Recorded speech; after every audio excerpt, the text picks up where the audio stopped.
asalaamaaleykum bokki taalibe yi ñoo ngi ñaanal Cheikh Sidil Makhtar mu yàgg fi loolu te wér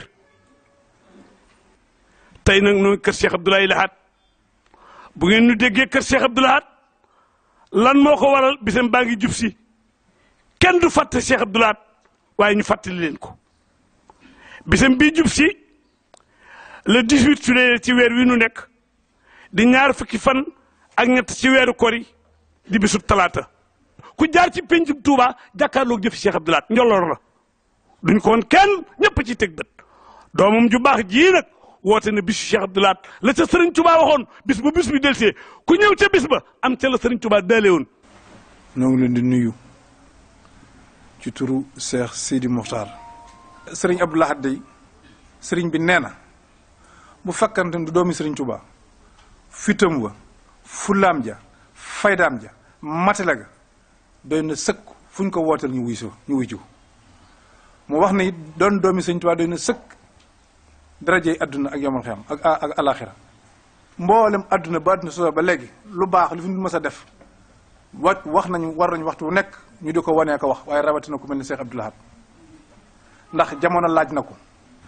kon nag ñoo ngi sëñ bi nee na mi ngi ñaan képp koo xam ni ab jullit nga wala ab sénégalais nga rawatina ñaakar sëñ Touba bés booba soo ko manee te amoo ngant na nga ñëw Touba fekk si màggale la ko sëriñ Sidi Mbacke mi nga xëy moo koy màggal ci ndigalam lay xëy ci lay gont ba kullu xam wa antum bi xëy. ñu ngi leen di nuyu ak di leen ziyaare ak di leen balu àq ci turu sëriñ Sidi mu sëriñ Cheikh Abdoul Ahad Mbacke nee na tey jii sunu bokkee toog fii fi wetam bisub sunu jàmbaar je moo ñëw bis boobu nag jàmbaar ji liggéeyal Serigne Touba rek la fi nekke woon ndax moo waxoon ni Serigne Touba dafa wax yonent bi ne ko axdimuhu ila duxulil janna daaril xiraari wal muna wal minna ca laa di jóge ne moom itam ci loolee la fas yéene moom it di ca jaar di liggéeyal Serigne Touba rek ba muy dem àjjana di ko fekk ca loolee la rek loolee la sëñ Sidi di woote moom yi itam bëgg nu bokk ànd liggéey fay bor boobee ca Cheikh Abdoul Ahad Mbacke liggéeyal ko bis bii du lenn lu dul liggéeyal ko bëgg na nu ànd nun ñëpp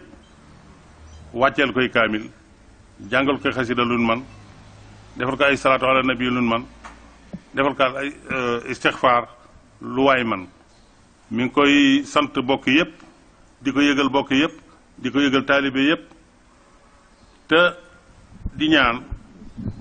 loolee nga xam ne moom la sëñ Abdou Lahad sàkku ci Sëriñ Touba moom it mu sàkkul nu ko ci Cheikh Abdou Lahad moomee ndax Sëriñ Touba moo ko njëkk a màggal fab alalam def ca